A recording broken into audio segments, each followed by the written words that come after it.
Ok, qu'est-ce que je peux faire pour toi aujourd'hui? Alors, en fait, je vais déjà faire un petit récap de là où j'en suis, moi, dans ma pratique en tant que coach, D'accord. pour avoir un point de départ.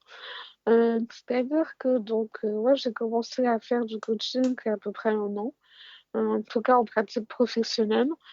Donc, je suis en fait en train de créer mon réseau, de me faire connaître, de faire le bouche à oreille. Et donc, étant une ancienne commerçante, j'aime bien rencontrer directement les gens pour pouvoir faire partager cette nouvelle activité que je suis en train de lancer. Et donc, forcément, maintenant qu'on est tous confinés chez nous, qu'on est tous confrontés à un écran d'ordinateur, tout ce que je mettais en place pour pouvoir rencontrer des gens, faire mon réseautage en direct autour d'un café ou d'une discussion, voilà, et en fait, du coup, tout ça, ça peut plus se faire. Mhm. Donc l'interrogation, c'est comment est-ce que je continue à mailloter comme ça ce réseautage, sachant que en fait, je suis pas forcément super à l'aise avec le côté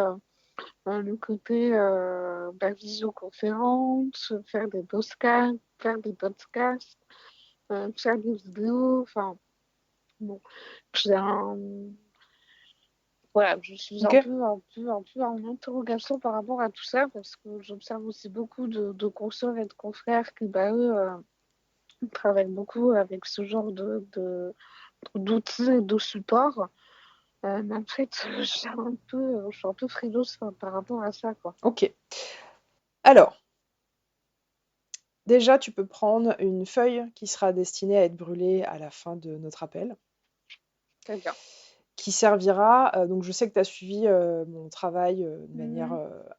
voilà, intense ces derniers temps, donc tu connais la question des croyances limitantes, évidemment. Donc Complètement. là, l'idée, c'est d'aller voir ce que tu as comme croyances limitantes par rapport à ce que tu aurais besoin de mettre en place pendant cette période. Mhm. Donc déjà, tu as dit confronté à un écran d'ordinateur. Donc peut-être que déjà, t'es pas trop quelqu'un qui aime le digital. Pas spécialement, non. Ok. Donc ça se pose comment chez toi en termes de croyances limitantes? Alors, Internet, c'est pas mon truc. Les non, ordinateurs, c'est pas mon truc. en fait, c'est pas ça, hein. C'est surtout, disons que si ça passe si ça passe par l'écrit, pour moi, c'est tout à fait OK. Ok. Là où vraiment j'ai un blocage, je sais que c'est à cause d'un problème de santé que j'ai eu depuis plusieurs années et qui va laisser des séquelles aussi bien au niveau de la voix que de l'articulation. Et du coup, forcément, au niveau du visage, je n'ai pas toujours un visage qui bouge de manière très expressive. Donc, en fait, le miroir que l'ordinateur peut D'accord. renvoyer soit avec la voix, soit avec l'image, Ok.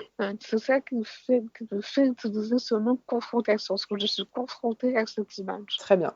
Donc en fait, la question n'est pas la distance Internet, c'est qu'on te voit ou qu'on t'entende. Complètement, Alors, sans que je puisse avoir le retour direct de l'autre. oui, Enfin, c'est-à-dire voilà, qu'on te voit ou qu'on t'entende dans un échange qui ne serait pas immédiat, qui ne te permet pas d'avoir le feedback. Alors, exactement. là-dessus, déjà, en fait, pour moi, il y a une croyance Alors, évidemment, il y aurait potentiellement un travail sur la relation à ton image et la relation à ta voix, mais ça, c'est un truc qui t'appartient Mhm. pleinement, que tu as le droit de faire ou de pas faire, et c'est un sujet, je pense, beaucoup trop profond pour être travaillé dans le cadre dans lequel, là, on se C'est clair. rencontre.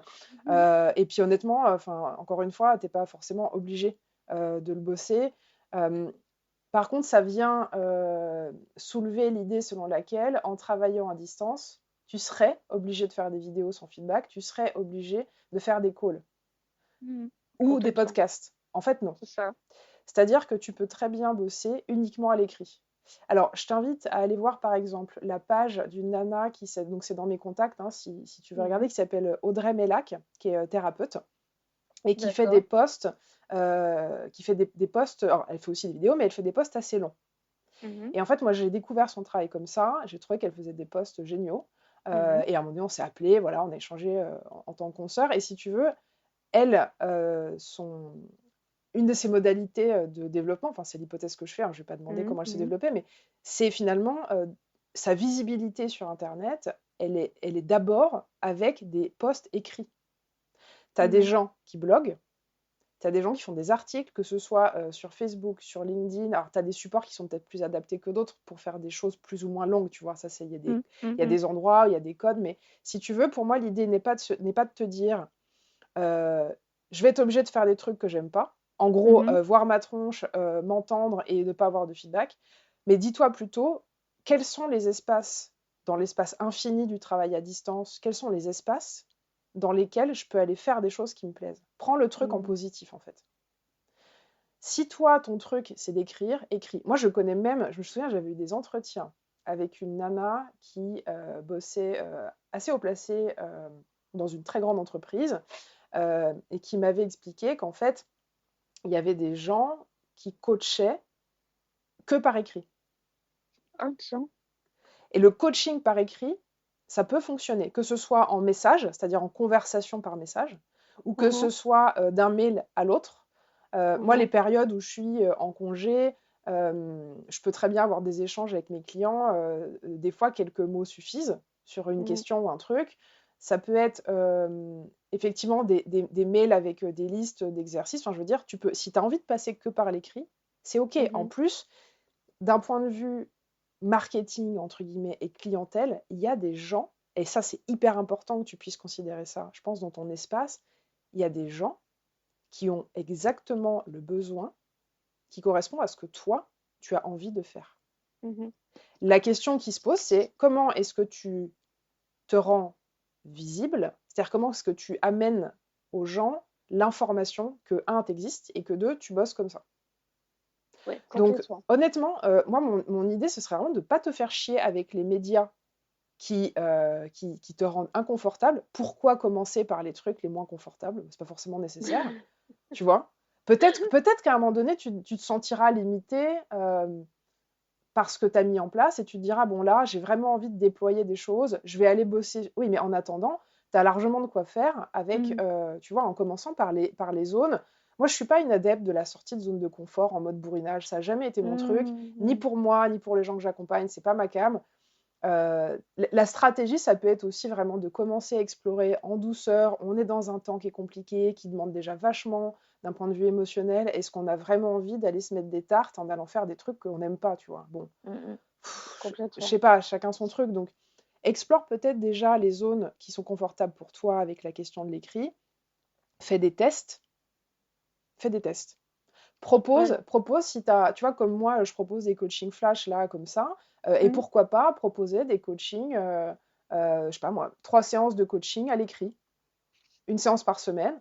Tu prends peut-être 2, 3, 4 personnes à un prix pas important pour te permettre voilà, de tester une pratique. Comme tu as fait avec, je sais pas comment tu as fait avec tes premiers clients, mais c'est pareil. Teste des trucs, évalue. Ça marche pas, ça te plaît pas. Tu te rends compte qu'il y a des choses qui te manquent, et ben ça fait des listes d'apprentissage. Tu sais très bien aller chercher des ressources. Bon, moi je vois pas de souci là-dessus, quoi. Alors, rien n'empêche que pour une question d'aisance globale, tu puisses lister les croyances que tu as sur qu'est-ce qui se cache en dessous du fait que tu n'aimes pas ne pas avoir de feedback, que tu n'aies pas peut-être confiance dans ce que ta voix permet de percevoir ou pas, dans ce que ton visage permet de percevoir ou pas. Ce sera toujours ça de prix d'un point de vue ménage, tu vois, global.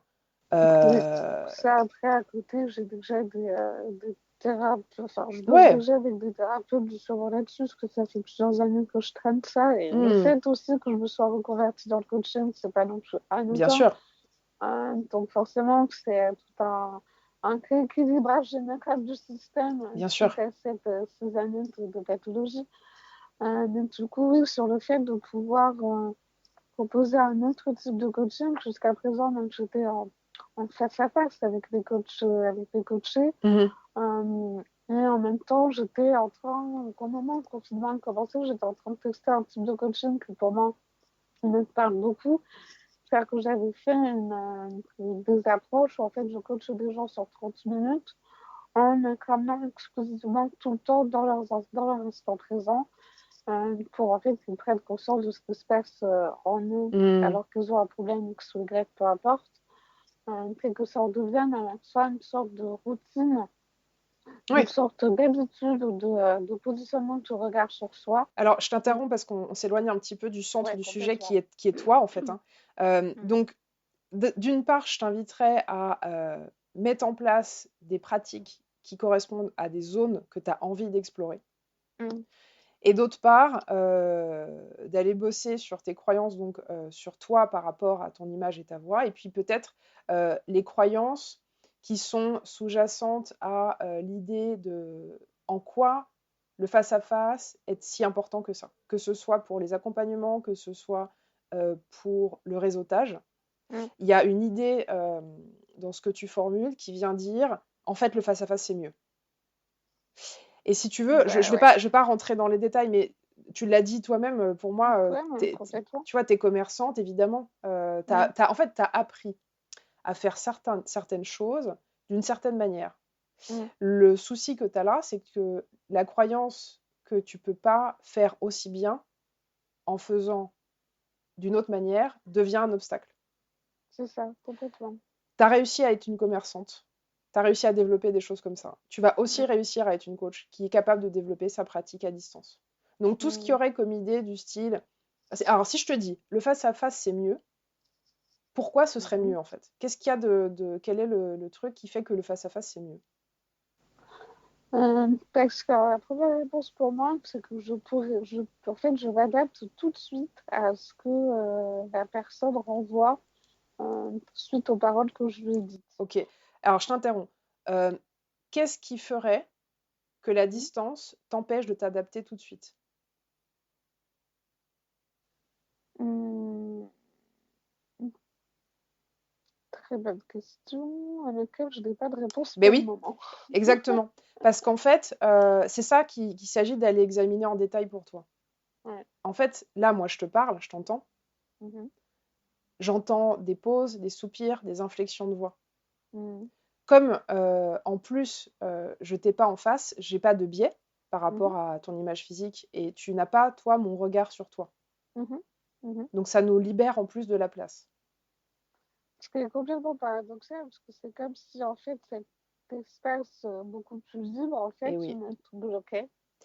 ça n'est paradoxal que si on croit que le face-à-face permet de mieux comprendre ce qui se passe. Ce n'est pas un hasard si moi je travaille à 90% à distance. C'est pas uniquement parce que j'ai des clients qui sont à l'autre bout de la planète. Mhm. Les clients qui sont à Paris, on bosse aussi principalement à distance. Ok. Alors des fois, au début, je peux proposer pour la première séance, quand on s'est vraiment jamais vu comme ça, on se serre la main. Tu vois, il y a Mhm. une idée de prise de contact, de rencontre. Certains exercices sont quand même plus simples à faire en face à face, ça c'est vrai. Mhm. Après, moi, Mhm. comme encore une fois, au début, je bossais avec des expats, ben, j'ai dû adapter, enfin j'ai choisi d'adapter tous mes outils pour que voilà, pour qu'il n'y ait rien que je ne puisse pas faire parce que les gens ils sont à Singapour ou à Taïwan ou je sais pas quoi. Bien sûr. Donc en fait, regarde ce que tu crois que le face-à-face te permet et que la distance ne te permet pas, et va observer si tu trouves des vrais trucs. Mon hypothèse, c'est que tu n'en trouveras quasi pas. Après, ça demande un entraînement et ça demande une pratique un peu différente et un peu Mhm. d'habitude pour aller choper des infos par des médias qui ne sont pas les mêmes, en l'occurrence auditifs ou dans l'écriture. Mhm. C'est tout, D'accord. c'est tout. Mhm. Qu'est-ce que tu en dis? Ça te semble clair? Ça te semble aidant pour toi? Bah, que ça me semble clair parce que surtout qu'en fait c'est un espace où j'avais pas encore lancé d'interrogation là-dessus en me disant pourquoi est-ce qu'effectivement ça me crée un blocage alors qu'en fait Alors, très honnêtement, énergétiquement, tu as aucun blocage sur ça. Je te le dis tout de suite, moi je sens rien. C'est vraiment juste des histoires d'idées dans lesquelles il s'agit d'aller creuser parce qu'à mon avis, tout ça va se dissoudre Mhm. sous ton regard. Si tu observes les choses de manière assez fine et insistante, Mhm. les idées que tu as selon lesquelles ça ne va pas le faire, ça va disparaître. Et le reste, ce sera uniquement ton expérience. C'est-à-dire le fait de traverser une fois, deux fois, 10 fois des séances et des coachings à distance qui fonctionnent et après c'est terminé. Mhm. Ok? Ouais, c'est juste une histoire de mental qui est en train de tourner en rond, Exact. quoi. Ouais. Et le mental, il va fondre, enfin, en tout cas, il va te laisser la place de travailler. Bah, alors, moi, je pense vraiment jamais que le mental est notre ennemi, hein. Il fait toujours ce qu'il pense être Complètement. bon, hein. Mais là, à partir du moment où tu vas te mettre à faire des tests, le mental, il sera occupé à regarder comment faire les choses bien. Donc, il te fichera la paix tu vois, sur les obstacles, en fait. Ouais, c'est tout à fait logique. Ça me Super. paraît très clair. Bon, bah écoute, voilà pour aujourd'hui. C'est un bel échange. Merci à toi. Avec grand plaisir. N'hésite pas, voilà, plus tard, si tu as envie de me faire un petit retour en message privé pour me dire comment ça marche pour toi, ça me fera plaisir. Oui, pour moi aussi. Merci en tout cas. Super. Bon après-midi à Belle toi. journée. Au revoir. Merci. Bye.